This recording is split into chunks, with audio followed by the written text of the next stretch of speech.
After a devastating historical tornado outbreak, more severe is on the horizon for the United States. So if you guys want to see more information on that, stay tuned to the channel, stay tuned to the video, as I will continue to update you guys within this situation. But before we do that, let's go into what exactly happened on December 10th.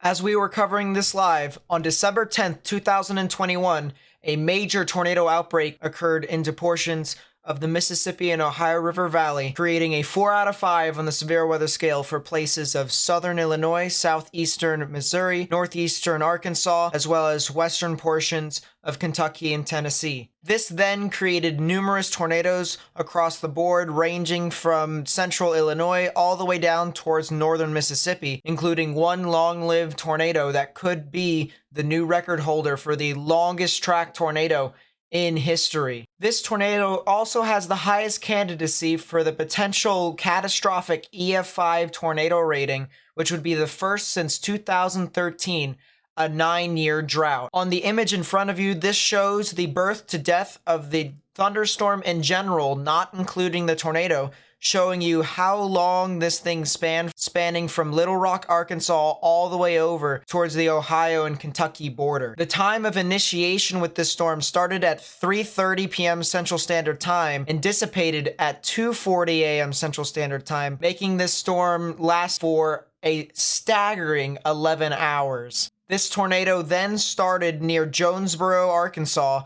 and ranged all the way through, crossing 4 states, being dubbed as the Quad State Tornado of 2021. At its peak, this tornado then went through towns and cities like Mayfield, Bremen, and Dawson Springs, to where it created catastrophic damage into portions of Kentucky. Now, this event was devastating to many, and the thing of it is that healthcare facilities across southern Kentucky are currently facing a blood bank shortage. So if you would like to donate blood, you are healthy and above 17 years of age, then feel free to go to any of these areas listed on screen. I'll put a link to this website here in the description down below if you would like more information on this. I will also put the donation page for the American Red Cross in the description down below if you would like to make a donation to the American Red Cross so that we can get our money out to people who may need it, especially these people who have been impacted by tornadoes in all states. Then that would be greatly appreciated. I have already made a $250 donation, which is about half of what the donations I received on my live stream with this event. And so if you would like to make a donation, that would be greatly appreciated. And to verify that this is for the American Red Cross, this fundraiser down here that I have donated $250 is to benefit the American Red Cross. If you or anyone you know got impacted by these tornadoes, then I pray for you all, and I hope that you guys seek relief very soon.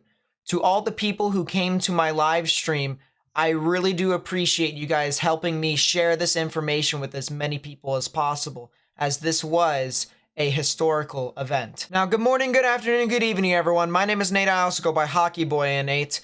In this video, as I said, we are going to be discussing the severe weather threat in the future, as well as some just potential ideas as to what could potentially happen after that severe weather event. So if you guys are new to my channel, please be sure to subscribe and turn on channel notifications by hitting that bell button so that you can stay up to date with all the information that I provide that could potentially be talking about life-threatening impacts with weather.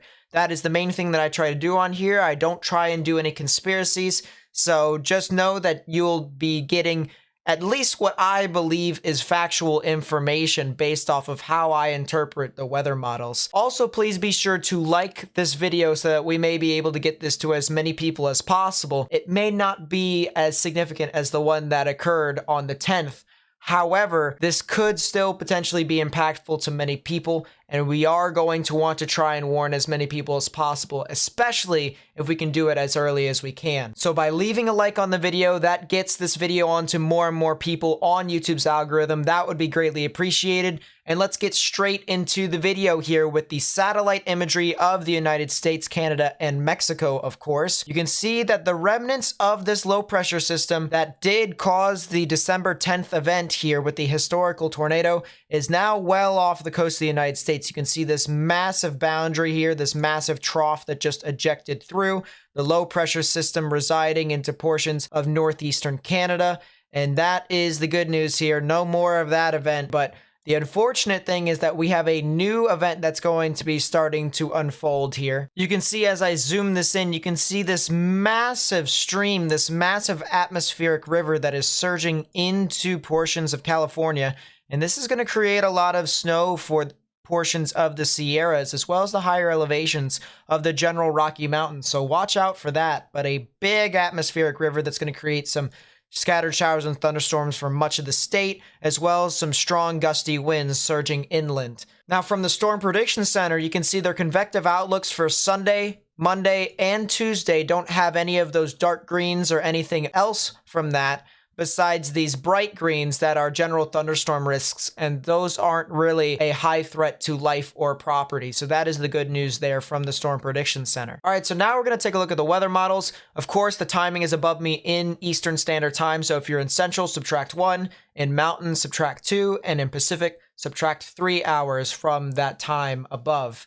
We're going to be using the Euro and the NAM 3 kilometer model for much of this presentation, more or less just because I think they actually do most of these events justice, and they are likely to be the more accurate ones from most of these setups. So let's go ahead and get into it with the 500 millibar wind shear, which is about 6 kilometers above ground level. And you can see here that there is this next upper level jet that's surging on through this massive trough that is already pushing off into portions of the northwest. And you can see that as this continues to materialize further and further, the wind shear starts to move further south and south into portions of southwestern portions of California. And this is going to create your snow into portions of the Sierras and the Rocky Mountains. Looking at the simulated reflectivity here from the NAM 3 kilometer model, you can see this as there is a lot of scattered showers and thunderstorms, as well as snow showers indicated in this blue. So the storm is definitely going to potentially create impacts for this general vicinity. You can even see how dark the blues get into portions of the higher elevations. And of course, these swirling bands that are moving onshore. And you'll realize that as time continues to progress, you're going to see more and more showers and thunderstorms that will continue to move inland and create problems with either flash flooding or significant snow. So definitely something to watch out for with that. But there is expected to be a lot of snow as this continues to move about. And then I know that it doesn't show here, but for my friends over in British Columbia, you guys are expected to get some snow, and we'll show you here with the snow totals. This is starting from the 5 a.m. hours of Pacific Standard Time, and you can see the snow starts to really increase more and more and more as you get further on into Monday morning and Monday afternoon. This will continue to basically spread all the way about until it starts to move off on Wednesday. And you can see here on our quad box, on our top left-hand side, we have the total amounts of rain that some people could get. On the bottom left-hand side, you can see some of the total amounts of snow that you can get. The top right-hand side, the freezing rain, and then the bottom right-hand side, you can see the sleet amounts. And you can see that there is a lot of rain anticipated for portions to the west of the Sierras. So definitely something to watch out for with that. And then, of course, some areas into the upper northwest, specifically into portions along the border of Oregon and Washington. They could potentially see some hefty amounts of freezing precipitation, causing some hazardous driving conditions throughout much of the area. So definitely something to where if you guys live within any of these areas, watch out for some flash flooding, watch out for some heavy snow. Of course, for most of the ski lifts over there, this is definitely going to be helpful. Most of the snow is going to be wet snow, so not exactly the ideal fluffy, dry snow that you guys like.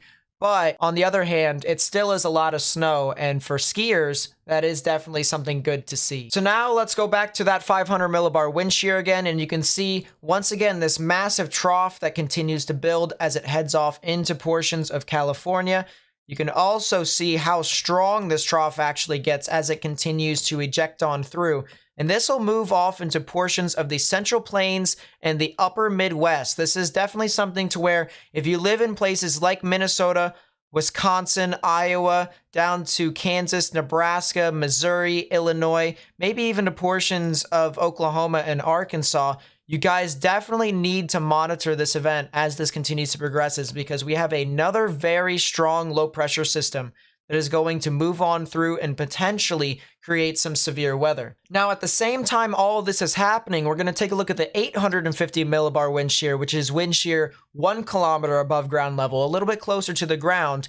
And this is going to tell us A, the low level jet, which could potentially help tornadoes, and B, where the moisture is going to be coming from. So you have a lot of wind shear so far coming from the south heading towards the north. Not an absorbent amount at the time, but as we head on through into the evening hours of Tuesday, heading into Wednesday, look at the wind shear that really starts to ramp up. And we've got a positively tilted long wave trough with the same setup of a negatively tilted shortwave trough embedded within this. And this is definitely something to really watch out for as this continues to propagate towards the north and east. And we can assume that a lot of moisture is going to be coming from this. And as a matter of fact, if we take a look at the general dew points here, most of these dew points that are in upwards of the 60s and even 50s in some spots are residing within portions of Oklahoma, Kansas, and Missouri, with some heavier amounts into portions of Texas and Louisiana. But watch this. Because of that 500 and 850 millibar jets, that moisture really starts to seep in further and further to the north. And by Wednesday, you can see how very expansive these dew points are as they extend further and further towards the north. And then you can see this massive cold front that starts to develop, to where you have a lot of moisture on the eastern side and a lot of dry air on the other side. And this is definitely something to really watch for, especially as this is expected to progress overnight into some of these areas. So watch out for this. I'll continue to monitor as much as possible with this event, as this could potentially be another severe weather event. Now, to get a general idea as to where these showers and thunderstorms could potentially be on Wednesday evening,